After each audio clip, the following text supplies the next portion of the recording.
Have you ever had that quiet, persistent feeling, maybe a nagging sense deep down, that there's a part of you hidden away? Not just hidden from others, but lurking just out of sight, even from your own conscious awareness. It might feel like carrying an invisible weight, or perhaps like living in a house where one room remains perpetually locked, its contents unknown but vaguely unsettling. It's often a subtle collection of thoughts, raw feelings, vivid memories, or unexpected impulses that simply don't mesh with the carefully curated image you try to project to the world. Or perhaps, even more profoundly, it's the image you strive so hard to maintain for your own sense of self-worth and acceptability. Maybe it manifests as those sudden, surprising flashes of intense anger you quickly stifle, telling yourself firmly, "I'm not an angry person." Or perhaps it's those uncomfortable, sharp pangs of envy towards someone else's success. Feelings you immediately rationalize or deny, labeling them as mere objective observation. It could be deep-seated fears you mask with layers of competence or bravado, vulnerabilities you hide behind an impenetrable wall, or desires and longings you feel profoundly ashamed of, even acknowledging in the silent privacy of your own heart. We often casually reach for the term dark side to describe this hidden territory, a label unfortunately steeped in moral judgment. It immediately conjures up images of villains battling heroes, of inner demons needing to be vanquished, something inherently flawed, negative, or even evil that must be relentlessly fought, conquered, and ultimately, if possible, eliminated. But what if this common understanding, this instinctive reaction, is fundamentally incomplete, even misleading? What if this internal landscape, these shadows we carry, aren't something to be perpetually feared or surgically removed, but rather a crucial, albeit often uncomfortable, dimension of ourselves that urgently needs to be understood, carefully explored, and perhaps, quite paradoxically, embraced? What if neglecting this realm, keeping that metaphorical door bolted shut, is actually preventing us from achieving genuine psychological wholeness, accessing deeper authenticity, and unlocking vast reservoirs of untapped potential, creativity, and vital life energy? Welcome to the channel.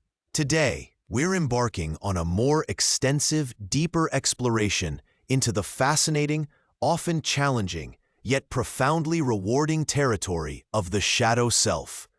We'll delve much further into its origins, drawing significantly from the pioneering insights of the Swiss psychiatrist Carl Jung, but equally importantly, connecting these ideas to the lived experiences we all recognize in ourselves and others. We'll examine in greater detail why the formation of a shadow is an essentially unavoidable part of becoming a functional human being within any society. We'll explore how our unique personal histories, our family dynamics, cultural backgrounds, education, significant relationships, meticulously sculpt the specific contents of our individual shadow. And we'll uncover the myriad subtle and overt ways in which neglecting our shadow, pretending it doesn't exist, can actively sabotage our happiness, poison our relationships, stifle our creative expression, drain our energy, and ultimately limit our capacity for genuine growth and fulfillment. Crucially, we will spend considerable time clarifying what embracing the shadow truly entails in practice. This means moving far beyond the simplistic and potentially harmful notion of unleashing raw negativity towards a more nuanced, mature understanding that involves courageous acknowledgement, compassionate exploration, insightful understanding, and skillful, conscious integration. The aim, let me be clear, is not to become monstrous or destructive, but to become more fully, complexly, honestly, and authentically human. By the end of our exploration today, my hope is that you might find yourself viewing your own inner shadows, not as terrifying enemies lurking in the depths, but perhaps as estranged, misunderstood parts of your own being, holding valuable, often surprising messages, and patiently waiting for the gentle, illuminating light of your conscious, compassionate attention. So let's solidify our foundation. What exactly is this shadow self we speak of? As we've touched upon, Carl Jung, a pivotal figure in psychology, saw it not as some external invading force, but as an intrinsic, fundamental component of the human psyche.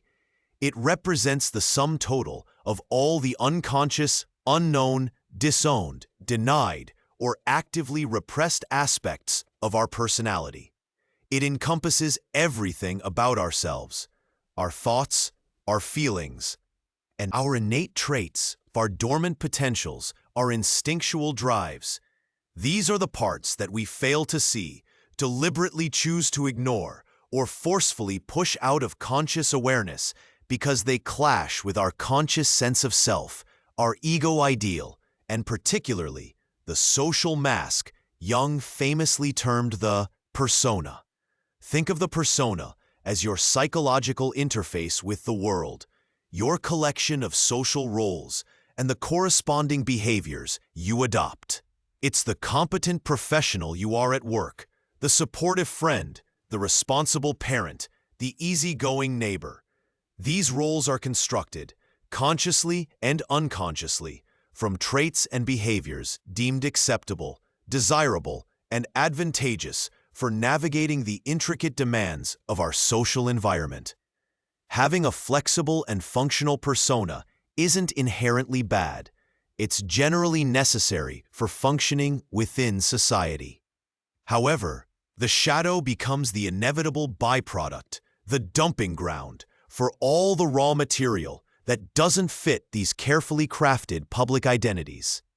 All the qualities, impulses, needs, and feelings considered unacceptable, inconvenient, embarrassing, messy, or threatening to the stability of our chosen self-image get relegated to the unconscious, banished to the basement storage of the psyche, often deemed unworthy of the light. How does this banishment process actually happen?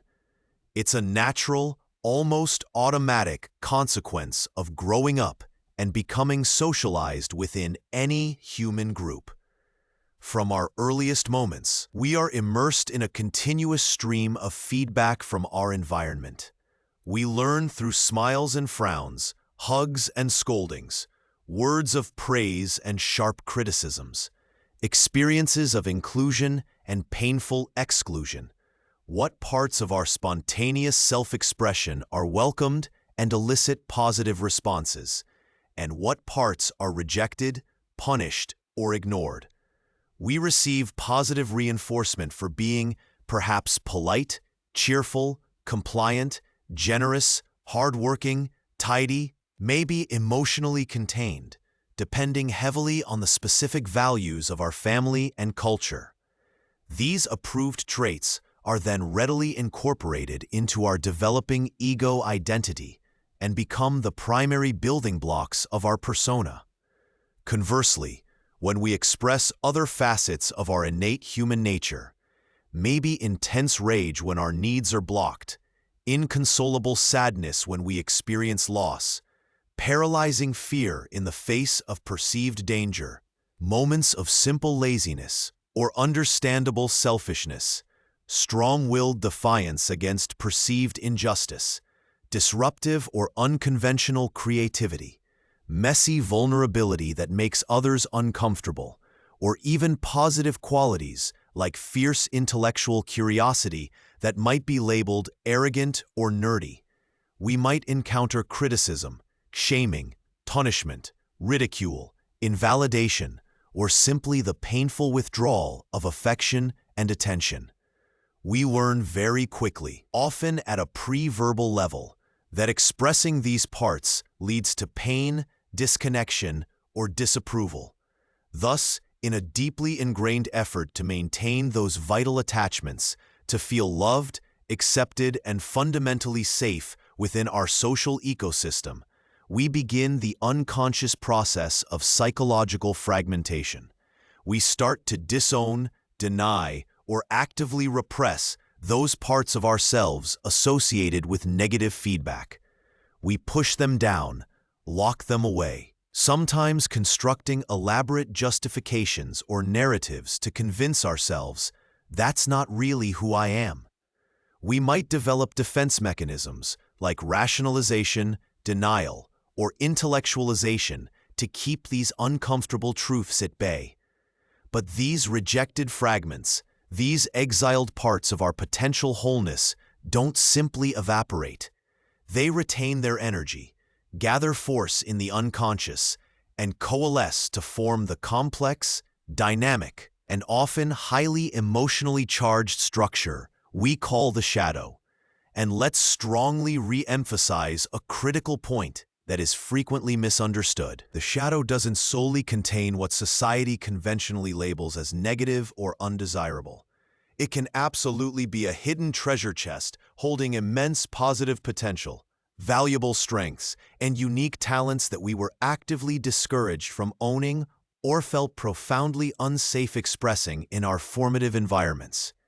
Consider the naturally assertive child repeatedly shamed for being too bossy or aggressive, whose powerful leadership potential now resides, frustrated and untapped, in their shadow.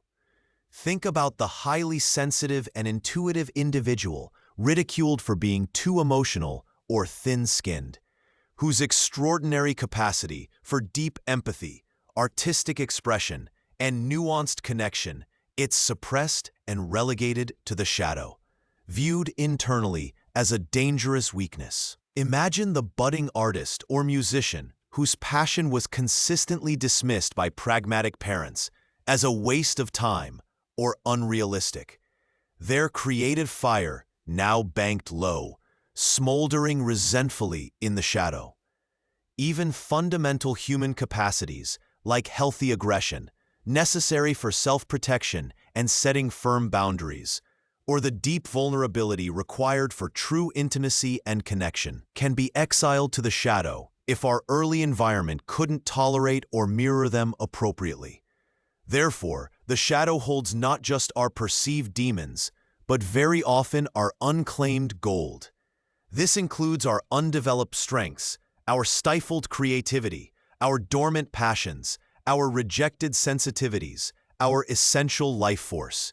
It is, in many ways, the repository of our potential wholeness, fragmented and rejected for the sake of achieving conformity, securing approval, or ensuring psychological survival in a challenging world. Now, let's delve deeper into the real-world consequences.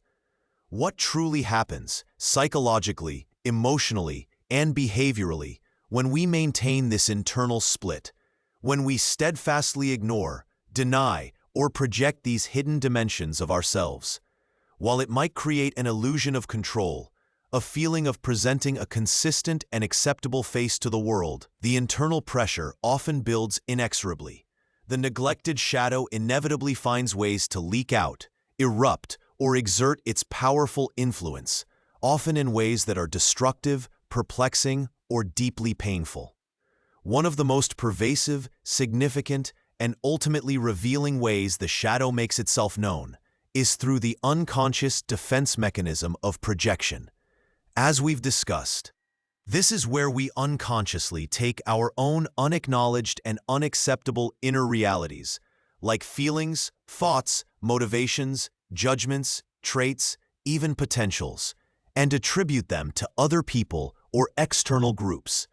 It's like having an internal movie projector running constantly, casting our hidden, disowned material onto the external screen of the world around us. Think about that colleague whose perceived arrogance or incompetence drives you absolutely mad, eliciting a level of rage or contempt completely out of proportion to the actual situation. Or consider the friend whose perceived neediness or drama you constantly judge and criticize with harsh superiority.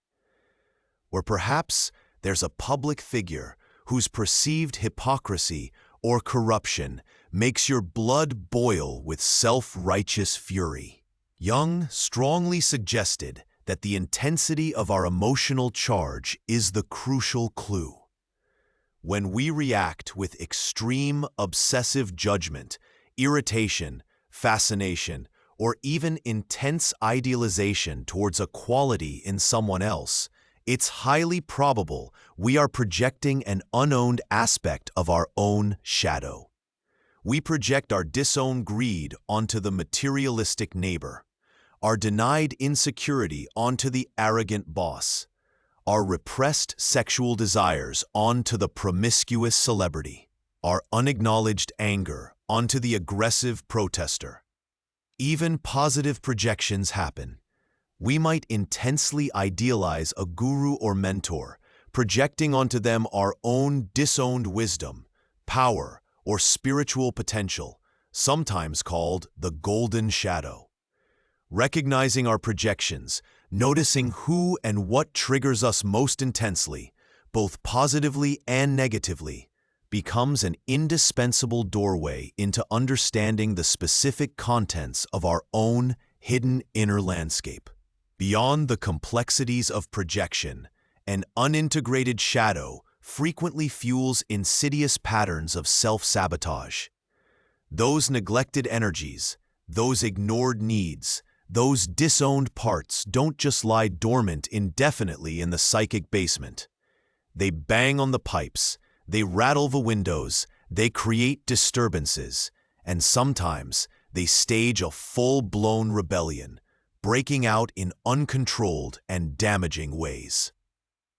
We might find ourselves inexplicably undermining our own success, just as we're on the verge of achieving a long-desired goal. We might repeatedly find ourselves drawn into relationships with partners who embody the very traits we consciously claim to despise, acting out an unconscious drama. We might engage compulsively in addictive behaviors, turning to substances, excessive eating, gambling, compulsive shopping, workaholism, or endless digital distraction, as a desperate attempt to numb, escape from, or distract ourselves from the uncomfortable feelings bubbling up from the shadow. We might find ourselves chronically stuck in cycles of procrastination, unable to move forward on important projects, or paralyzed by indecision. Or we might experience sudden, shocking outbursts of rage, tears, or accusations that seem wildly out of proportion to the immediate situation, leaving ourselves and others bewildered. It's as if these disenfranchised, neglected parts of us are forcefully grabbing the steering wheel of our lives, desperate for attention, acting out in ways that ultimately cause us harm because their legitimate needs and energies are not being acknowledged, understood, and integrated consciously and constructively. Furthermore, let's not underestimate the sheer psychological effort involved in continuously suppressing large, vital parts of ourselves. Maintaining the persona, constantly monitoring our thoughts and feelings, censoring our authentic expression, keeping the lid tightly clamped on the shadow requires immense energy. It's like trying to hold multiple buoyant beach balls underwater simultaneously. It requires constant vigilance and is deeply exhausting. This chronic internal tension, this psychic energy drain, can manifest in a multitude of physical and emotional ways. Think of persistent anxiety disorders, lingering low-grade depression or dysthymia, chronic fatigue that has no clear medical cause, various unexplained physical ailments, often termed psychosomatic symptoms, like chronic pain, headaches, digestive issues, skin conditions, persistent muscle tension, or sleep disturbances. Perhaps even more fundamentally, It can lead to a pervasive, soul-crushing feeling of being fundamentally inauthentic, fraudulent. It can feel like you're merely an actor performing a role in your own life, disconnected from your true core, alienated from others even when surrounded by people, and adrift from a sense of genuine meaning, purpose, or vitality. Life can feel disappointingly flat, muted, gray, and devoid of passion when significant portions of our innate life force are locked away, unavailable, in the shadow. Given these potentially severe and wide-ranging consequences, what does it truly mean? In a practical and psychological sense, to embrace the shadow, it is imperative we clear up the most common and dangerous misconception right at the outset. Embracing the shadow is absolutely not about suddenly deciding it's acceptable or desirable to be cruel, abusive, manipulative, dishonest, or destructive towards oneself or others. It is not a justification for indulging every negative impulse, selfish whim, or aggressive urge that surfaces into awareness. It is not about jettisoning your ethical compass, abandoning your moral values, or shirking your responsibilities within your relationships and community. Anyone suggesting that embracing the shadow means giving free rein to harmful behavior fundamentally misunderstands the concept, often projecting their own fears or desires onto it. Rather, embracing the shadow is primarily and fundamentally a courageous inner process. It involves deliberate acknowledgement, daring to admit that these less desirable traits and feelings actually exist within you. It requires cultivating courageous awareness, being willing to look directly at these parts without immediately turning away in fear or disgust. It necessitates seeking compassionate understanding, exploring where these parts came from, what purpose they might have served, and what needs they might represent, without harsh judgment. And ultimately, it aims for skillful integration.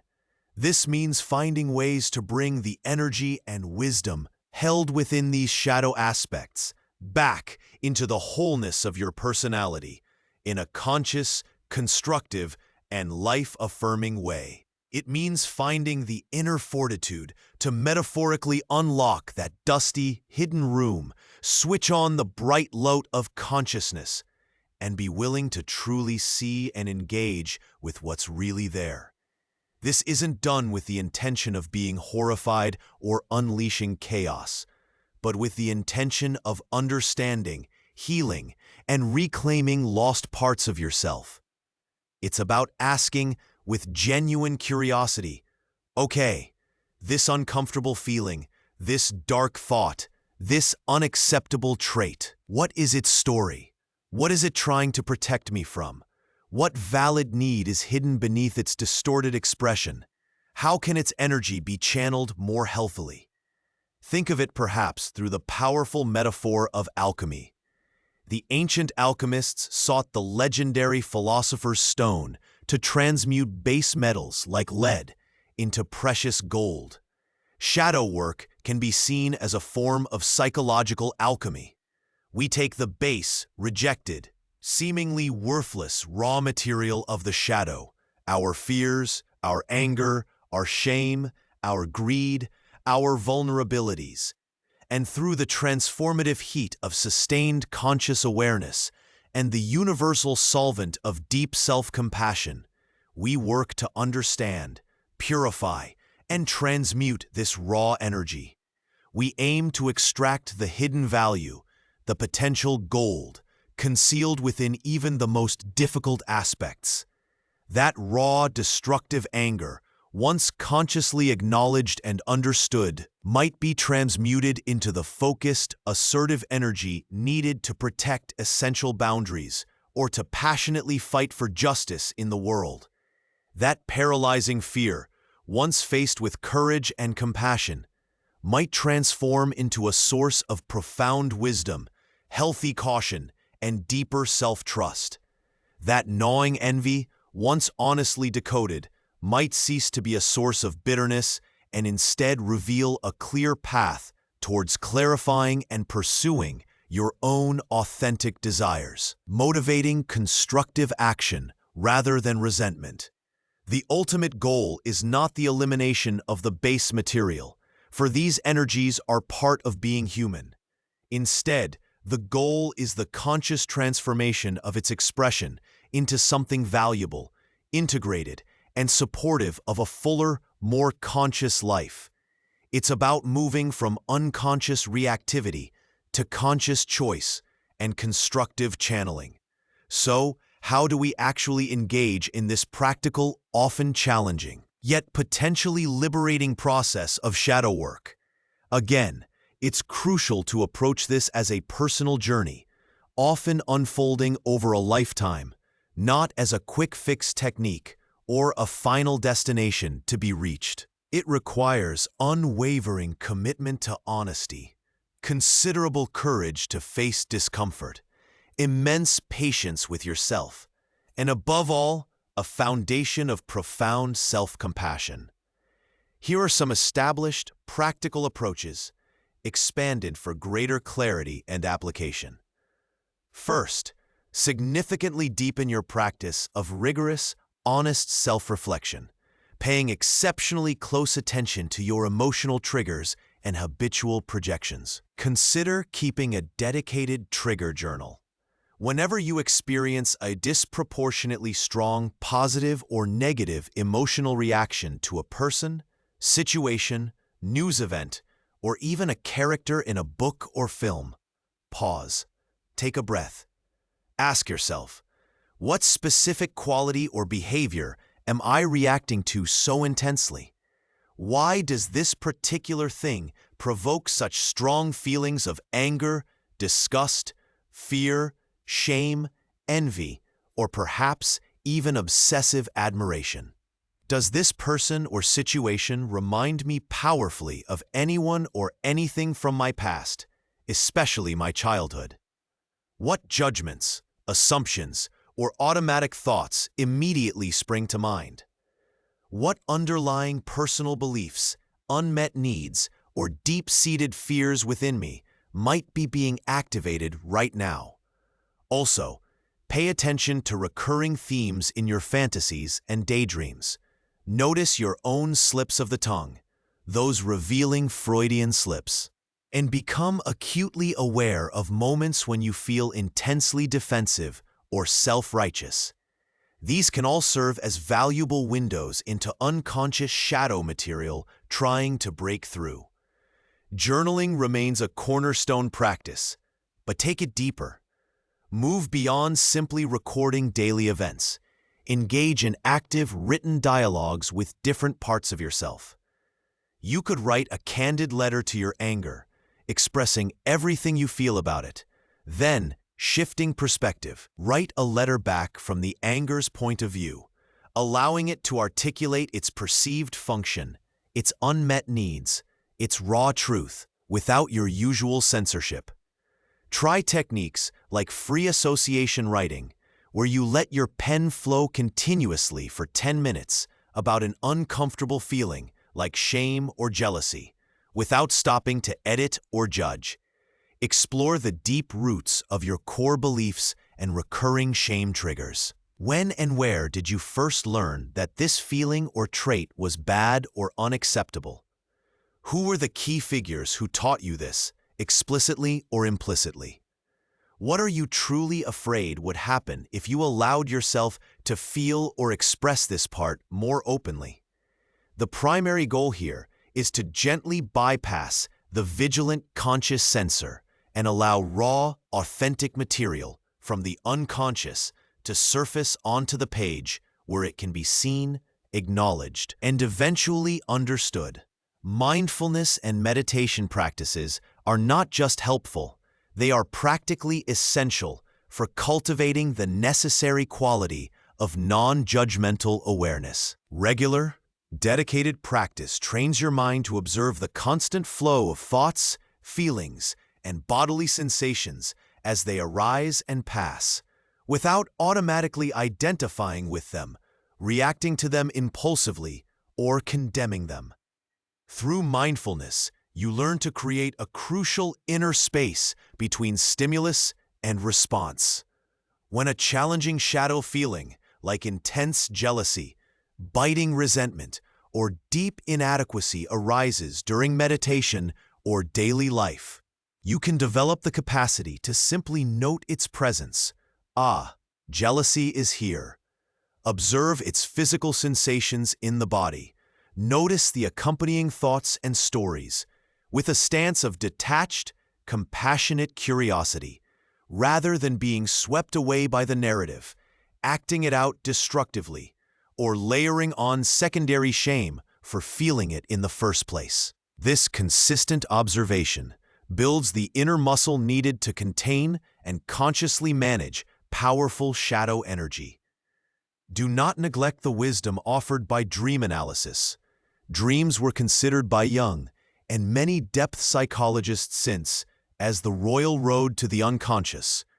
They often communicate in the symbolic, metaphorical language of the psyche, bypassing the ego's usual defenses and rationalizations. Keep a dream journal and pen right by your bedside.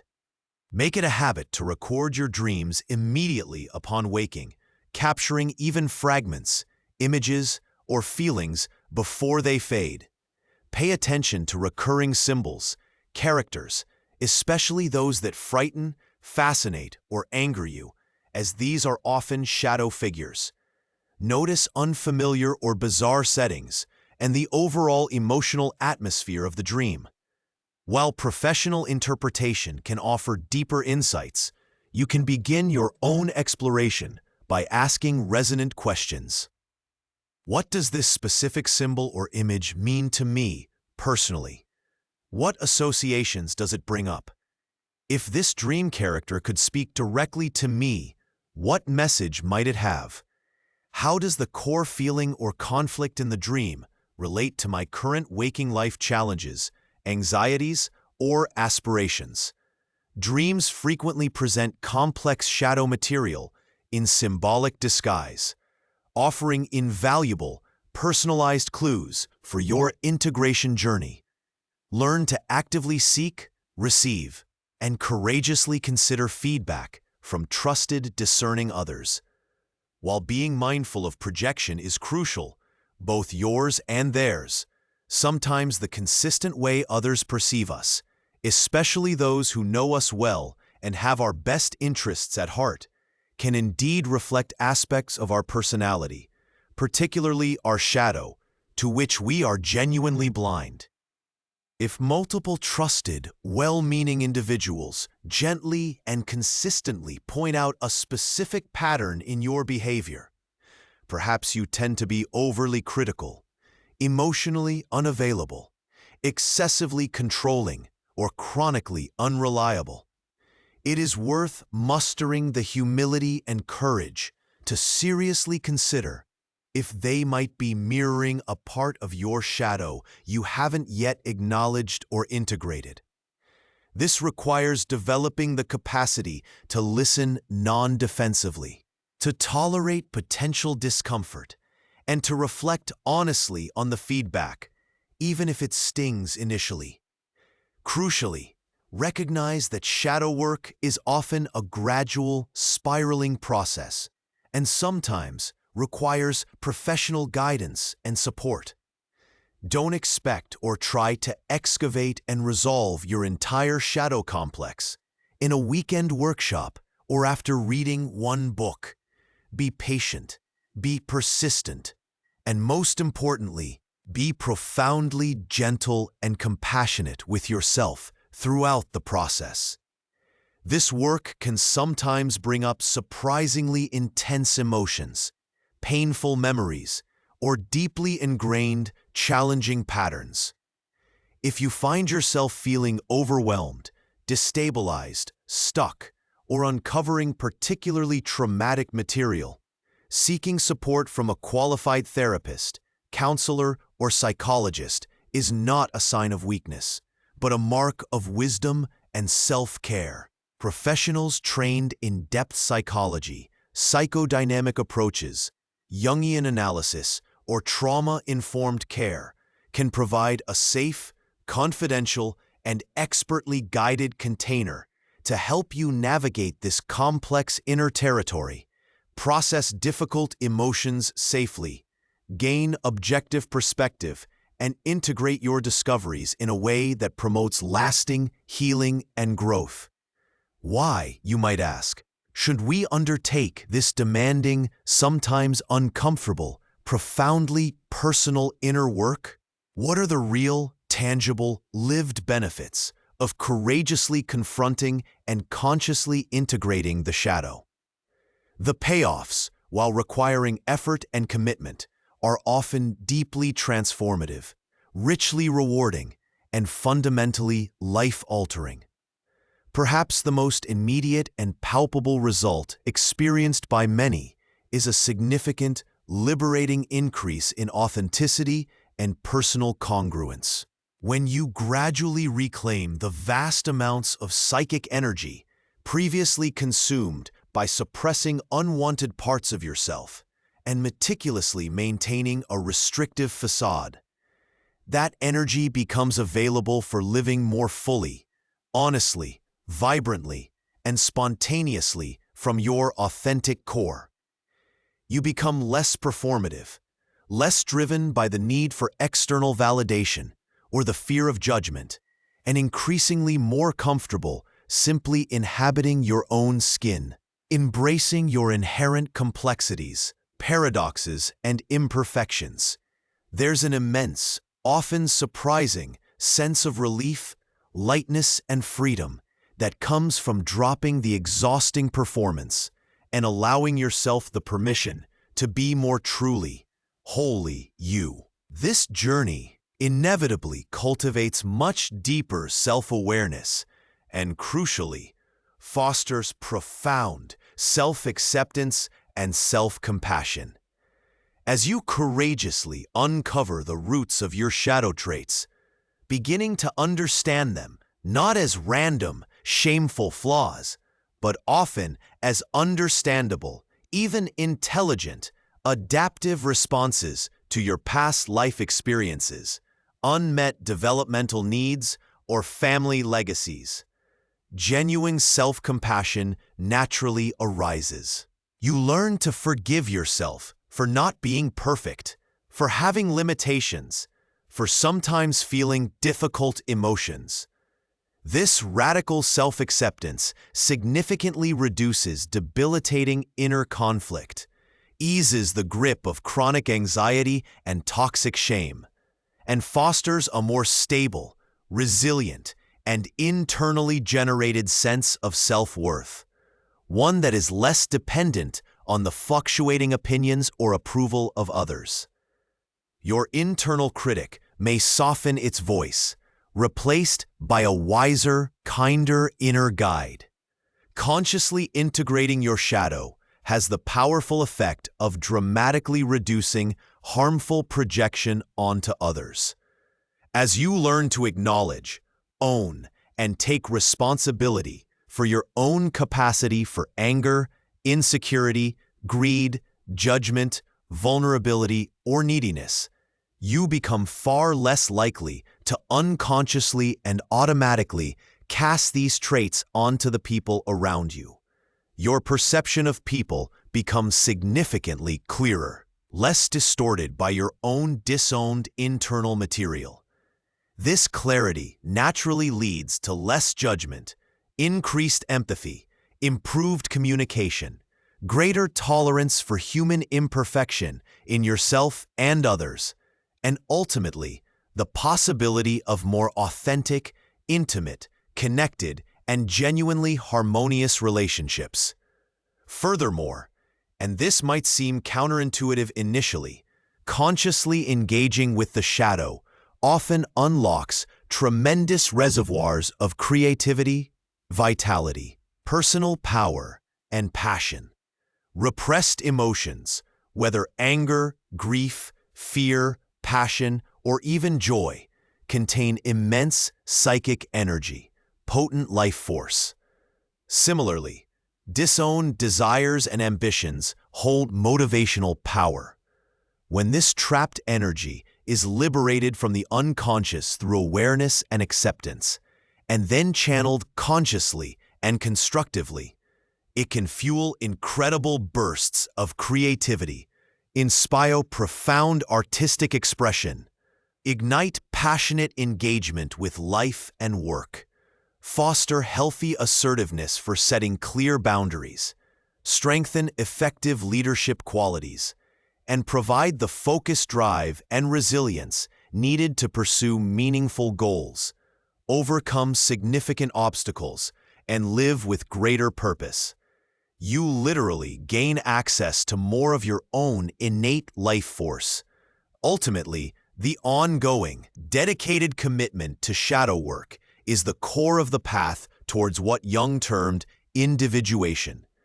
This is the lifelong psychological process of becoming a unique, differentiated, conscious, and integrated whole individual. It involves courageously moving beyond simplistic, rigid, black and white thinking, learning to embrace paradox and ambiguity, and consciously integrating the seemingly opposing forces within yourself.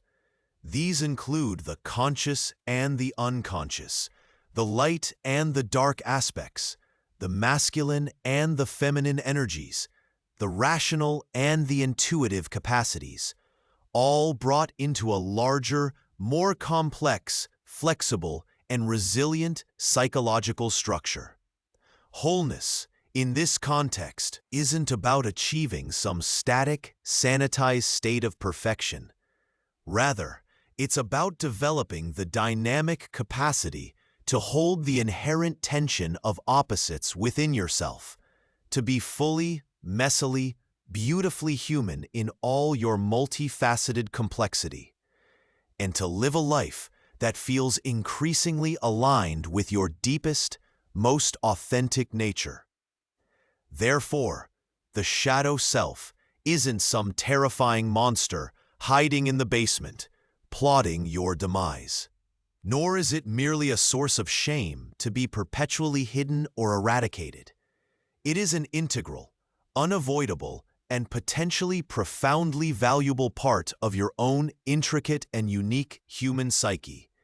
It often holds the very keys, albeit sometimes hidden in uncomfortable packages, to the deeper self-understanding, the genuine authenticity, the more fulfilling relationships, the untapped creative expression, and the authentic personal power you may be seeking.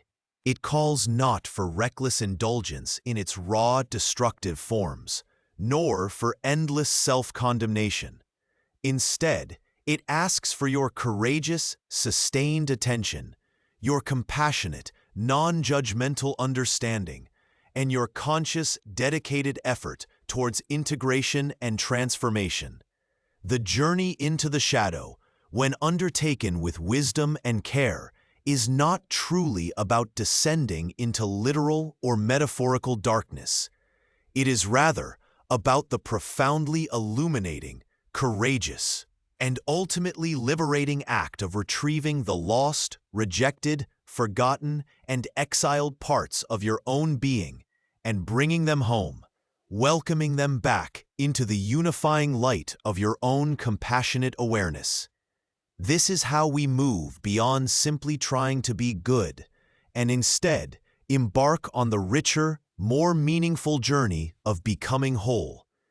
Thank you so much for staying present throughout this extensive exploration of the shadow self.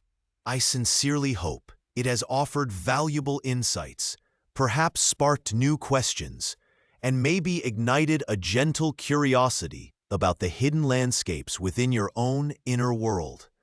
Please remember, this is deep, challenging, and highly personal work. Approach it always with abundant patience, unwavering courage, and most importantly, profound kindness and compassion towards yourself.